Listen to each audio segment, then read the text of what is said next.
Nesta semana, nós vamos falar sobre o recomeço, porque todos nós estamos sujeitos a cair em tentação, tanto que o Senhor Jesus nos ensinou na oração do Pai Nosso, que devemos orar para nos livrar de cair em tentação, porque Ele que já foi tentado, sabe que todos nós também somos tentados.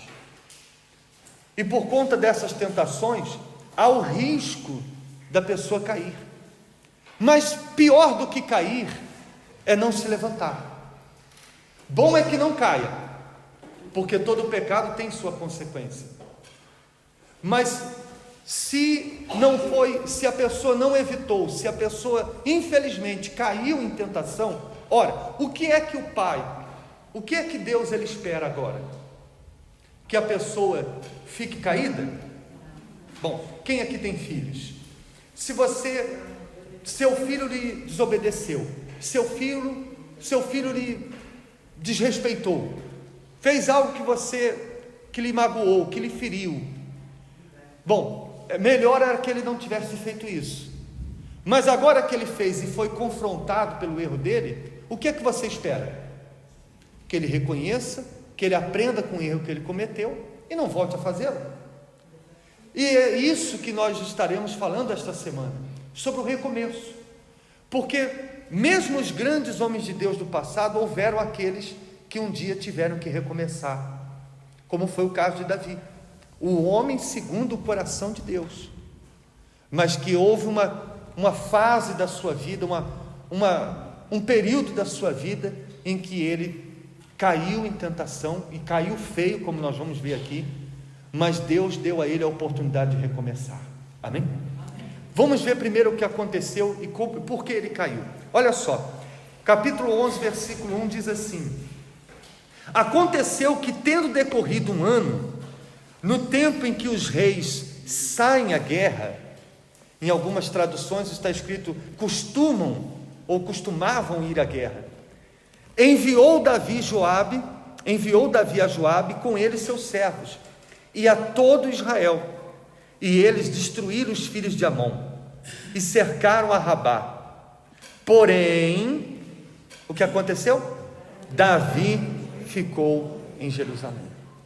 Não sabemos se foi uma decisão própria dele, ou se foi uma sugestão de algum soldado, de algum conselheiro dele, mas o que a gente vê é que havia um costume de Davi estar sempre na guerra. Aliás, a gente observa isso, por exemplo, no começo da sua jornada. Davi sempre foi uma pessoa de guerra. Quando ele viu o gigante Golias afrontando Israel, ele foi para cima do gigante, ele venceu os filisteus em várias batalhas. Então ele era um homem, era um rei que estava acostumado, como se diz aqui em Portugal, pegar o boi pelos cornos, não é assim que se fala? Era aquele rei que gostava de estar à frente, que gostava de liderar o seu exército. Porém, como acontece com todo ser humano que não vigia, foi passando o tempo, ele foi se acomodando, e foi chegando uma hora em que ele foi achando que já tinha lutado o suficiente. Sabe como que é? Eu já provei o homem que eu sou, eu já ganhei muitas batalhas, eu já derrotei muitos exércitos, agora eu posso me dar o luxo de descansar, de parar, de ficar em casa. E então ele mandou os seus soldados para a guerra, enquanto ele ficou ali aonde? No palácio. Aqui foi o começo da queda de Davi. Não foi a queda, foi o quê? O começo, porque toda queda não acontece da noite para o dia.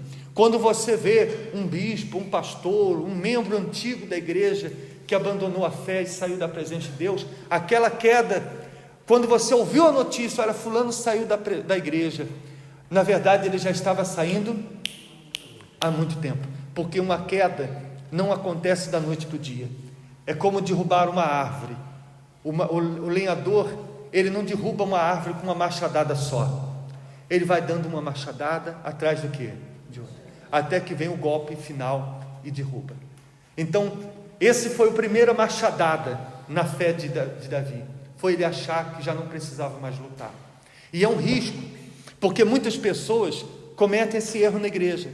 Por exemplo, há muitas pessoas que no começo da sua caminhada na fé, elas faziam propósitos, faziam correntes. Quando surgia um problema, ela fazia um jejum, ela acordava de madrugada, ela fazia corrente de sexta-feira. Só que com o passar dos anos, ela foi sendo abençoada, a vida dela já não está mais aquele inferno que era antes, os problemas já não são mais tão graves como antes. Então há pessoas que acham que já não precisam mais usar a fé como antes, já não sacrificam como antes, já não fazem mais propósitos como antes, já não vem sexta-feira. Quantas pessoas que se libertaram hoje já não vem mais sexta-feira? E às vezes até pensa o seguinte: não, sexta-feira é para quem não está liberto, como se o diabo tivesse tirado férias e ela não precisasse mais combater o diabo. Então há muitas pessoas que abandonam essa guerra, e na Igreja Universal há esse cuidado. Você veja que nós estamos sempre fazendo um propósito atrás do outro. E qual é a intenção? Por que o Espírito Santo usa os seus servos para fazer sempre uma corrente? Por exemplo, há um propósito. Agora nós estamos começando 100 dias, vamos fazer esses 100 dias ali, vindo o máximo possível na igreja, sempre fazendo propósitos de fé, uma campanha. Para quê? Para não deixar você fora da onde? Da guerra.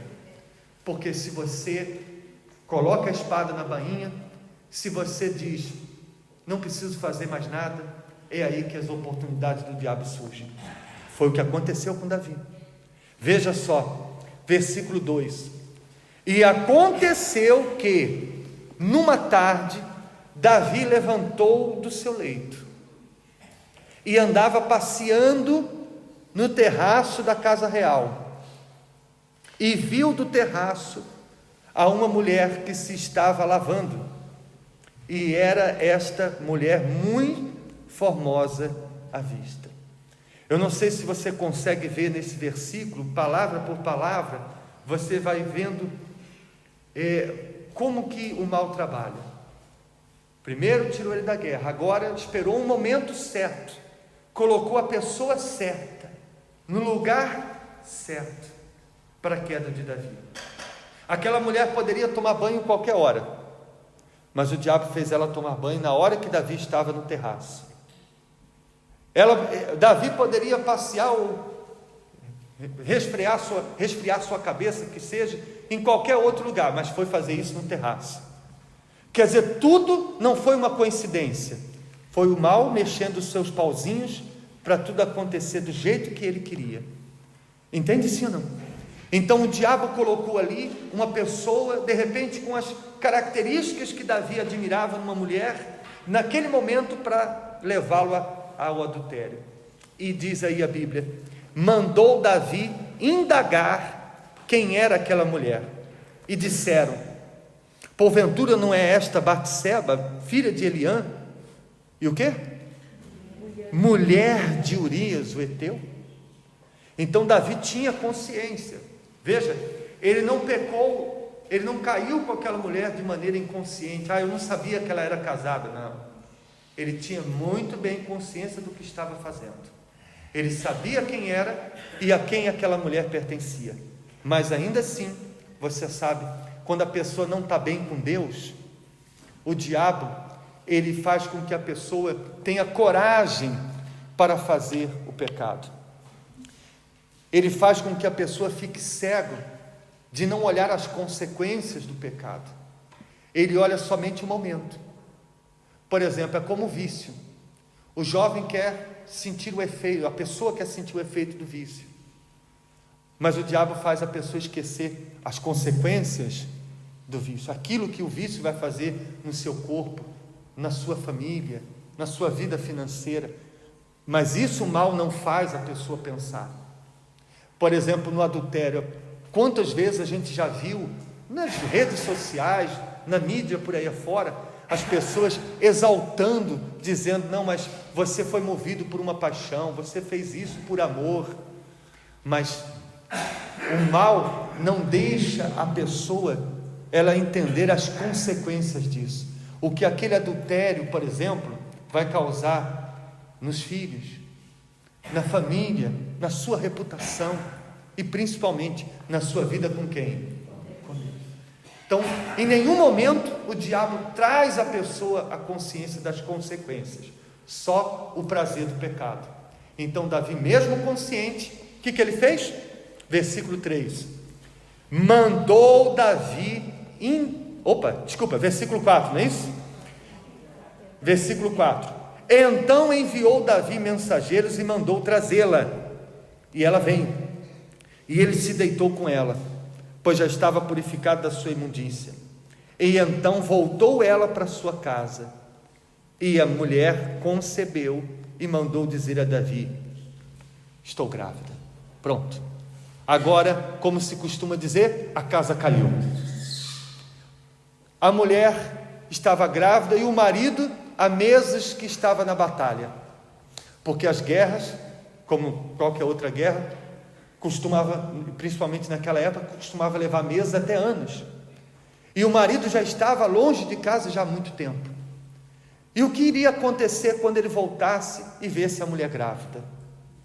Ou, quem sabe, até já com um filho nos braços. Então, agora, Davi tinha que arrumar um jeito de consertar o seu erro.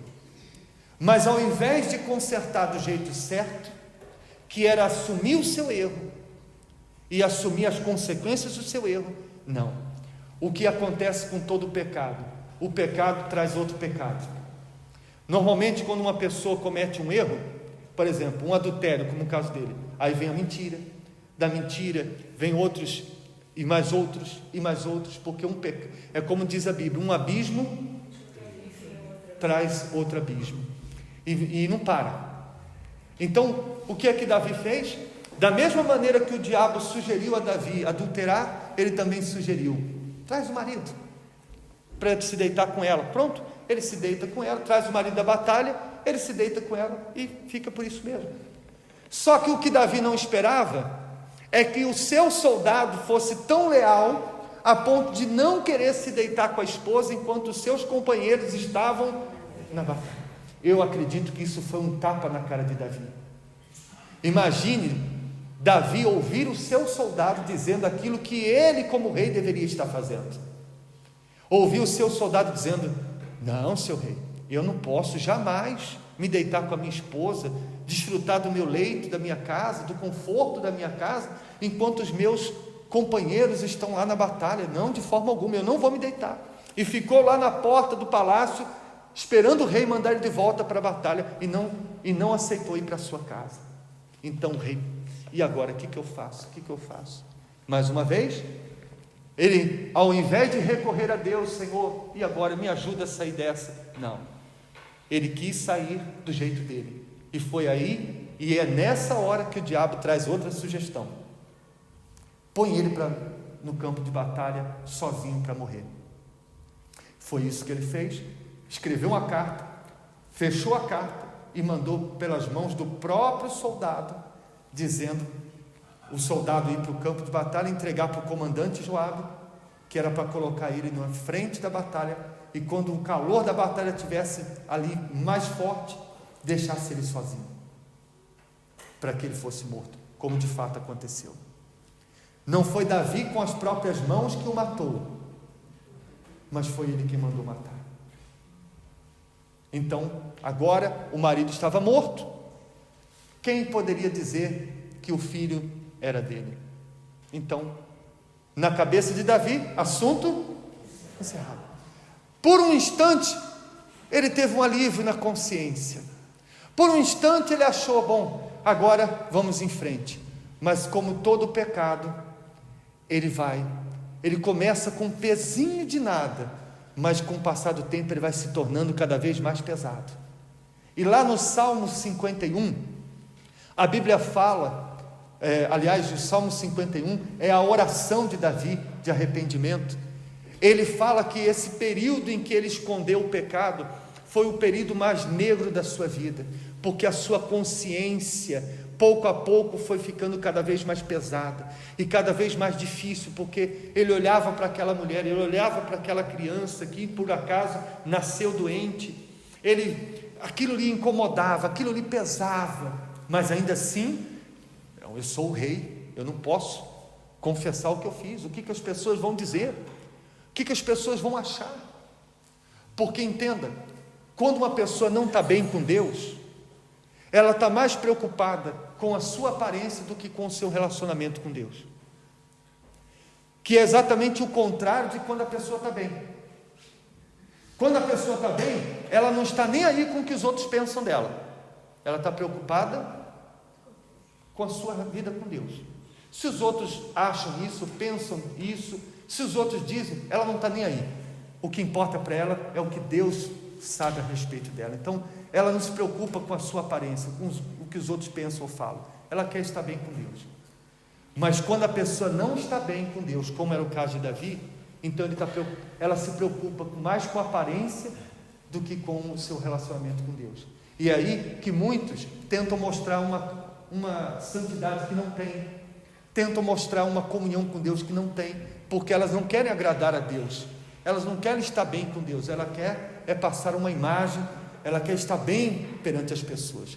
Então Davi não confessava, porque sendo rei, se aquela notícia soubesse, o seu povo soubesse, então o que seria, o que iriam falar do homem segundo o coração de Deus?